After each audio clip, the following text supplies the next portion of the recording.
Assalamualaikum warahmatullahi wabarakatuh. Perkenalkan, nama saya Ferry Ragil Saputra, NIM 2892050099, semester 7, Program Studi Manajemen, Fakultas Ekonomi dan Bisnis di Universitas Pancasakti Bekasi.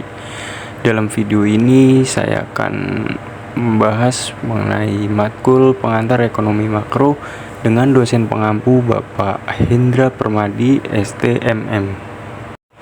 Dalam video ini kita akan membahas mengenai ruang lingkup ekonomi makro, di mana di dalamnya saya akan membahas mengenai perbedaan analisa ekonomi mikro dan analisa ekonomi makro, kemudian berbagai permasalahan ekonomi makro, kemudian ada tujuan-tujuan kebijakan makroekonomi, dan juga bentuk-bentuk kebijakan makroekonomi.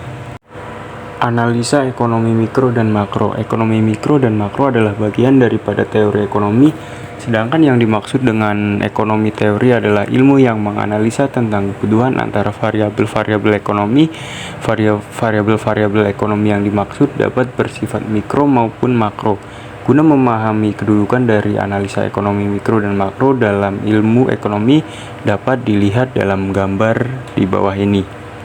Berikut ini adalah gambar mengenai pembagian ilmu ekonomi, di mana ada ilmu ekonomi dibagi menjadi tiga, yaitu ada ilmu ekonomi deskriptif, kemudian ekonomi terapan, dan juga teori ekonomi, di mana teori ekonomi dibagi menjadi dua, yaitu ada ekonomi mikro dan juga ekonomi makro. Ekonomi deskriptif adalah bagian dari ilmu ekonomi yang menggambarkan keadaan atau teori kegiatan ekonomi yang benar-benar terjadi pada suatu tempat atau negara tertentu. Teori ekonomi pada dasarnya berusaha untuk menjelaskan hubungan antara variabel-variabel ekonomi, baik variabel mikro maupun variabel makro. Dalam ekonomi terapan menyangkut persoalan kebijakan ekonomi yang perlu diterapkan dalam daerah atau negara tertentu. Kemudian teori ekonomi pada dasarnya dibagi menjadi teori ekonomi mikro dan teori ekonomi makro. Baik ekonomi mikro maupun teori ekonomi makro, kedua-duanya mempelajari masalah-masalah ekonomi. Namun permasalahan ekonomi yang dipelajari berbeda dengan sudut pandangnya. Kemudian ada ekonomi terapan, yaitu cabang ilmu ekonomi yang secara khusus membahas tentang penerapan teori ekonomi di kehidupan sehari-hari. Ilmu ekonomi terbagi menjadi beberapa bidang, yaitu ilmu ekonomi deskripsi, ilmu ekonomi teori, dan juga ilmu ekonomi terapan. Ekonomi mikro mempelajari kegiatan-kegiatan ekonomi dari unit-unit ekonomi individual, yaitu individu sebagai konsumen, individu sebagai pemilik faktor produksi, maupun individu sebagai produsen. Analisa ekonomi mikro terdiri dari teori harga, teori produsen, dan teori distribusi. Teori harga antara lain membahas tentang proses pembentukan harga oleh interaksi antara penawaran dan permintaan akan suatu barang dan jasa di dalam suatu pasar. Faktor-faktor yang mempengaruhi perubahan permintaan dan penawaran, hubungan antara harga permintaan dengan penawaran, bentuk-bentuk pasar, dan sebagainya. Teori produksi antara lain menganalisa tentang masalah biaya produksi, tingkat produksi yang paling menguntungkan bagi produsen yang harus dipilih oleh produsen agar tujuan mencapai laba maksimum tercapai. Sedangkan teori distribusi membahas tentang faktor-faktor yang menentukan tingkat upaya tenaga kerja, tingkat bunga yang harus dibayar karena penggunaan modal, dan tingkat keuntungan yang diperoleh para pengusaha. Selanjutnya di sini ada ekonomi makro. Apabila di dalam ekonomi mikro menganalisa kegiatan-kegiatan dan permasalahan ekonomi dari unit-unit ekonomi individual, maka di dalam ekonomi makro menganalisanya dari pendekatan sebaliknya.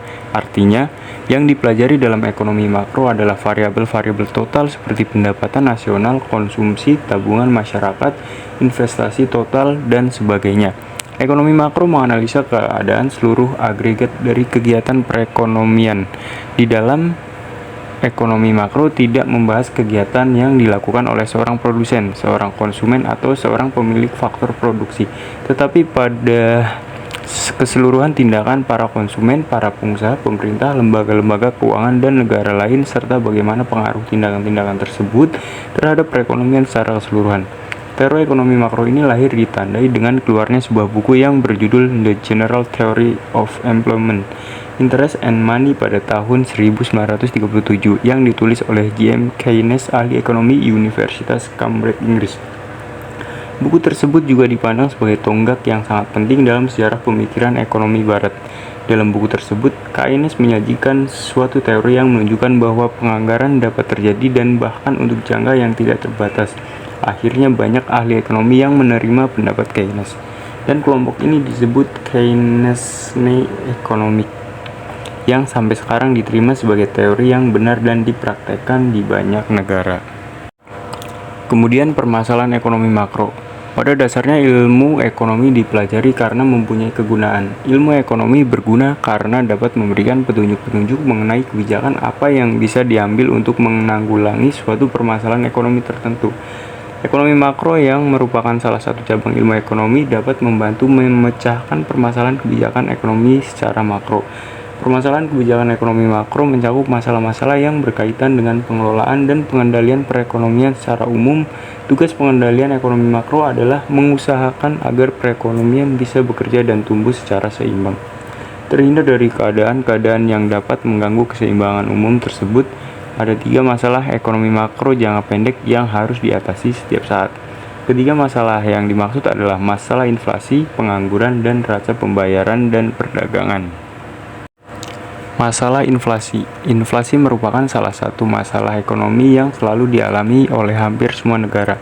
Pembicaraan tentang inflasi selalu dikaitkan dengan kenaikan harga, karena hargalah indikator penting daripada inflasi. Yang dimaksud inflasi adalah suatu keadaan di mana terdapat kecenderungan kenaikan harga-harga secara umum dan terus-menerus.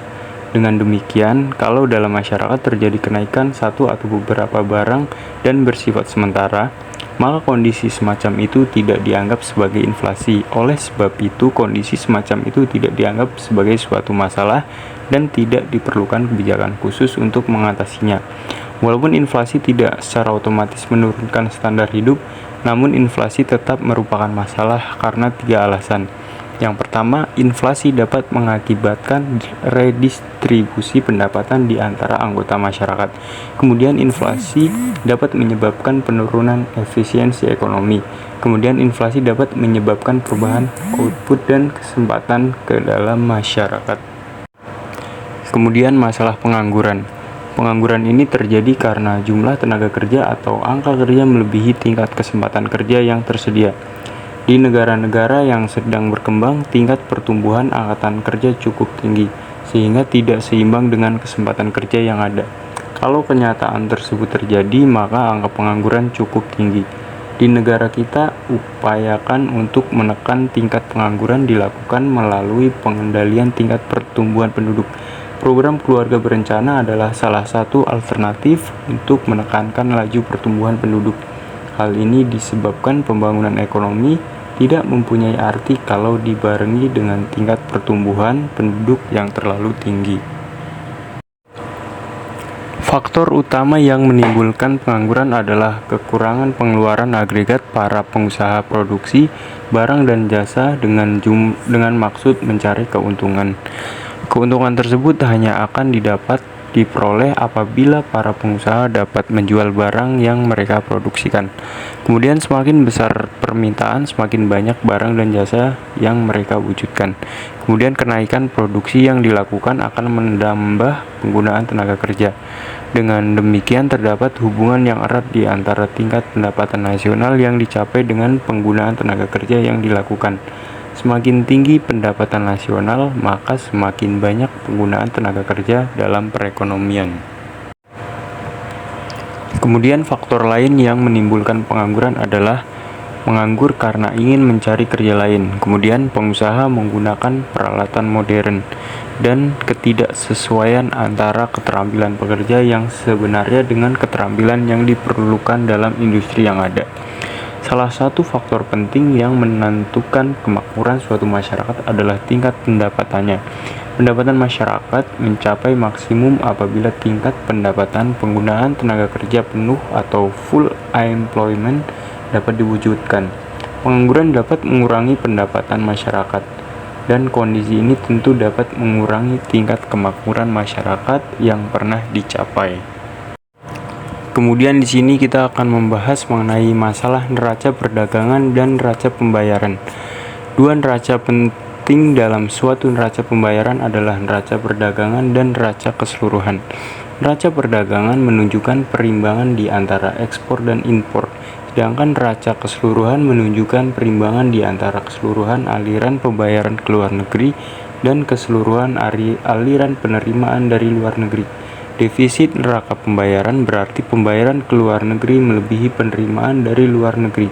Salah satu faktor penting yang menimbulkan masalah ini adalah impor melebihi ekspor.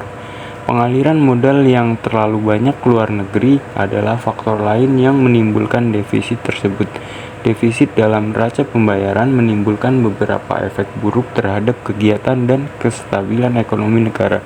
Defisit sebagai akibat impor yang berlebihan akan mengakibatkan penurunan dalam kegiatan ekonomi dalam negeri karena konsumen menggantikan barang dalam negeri dengan barang impor.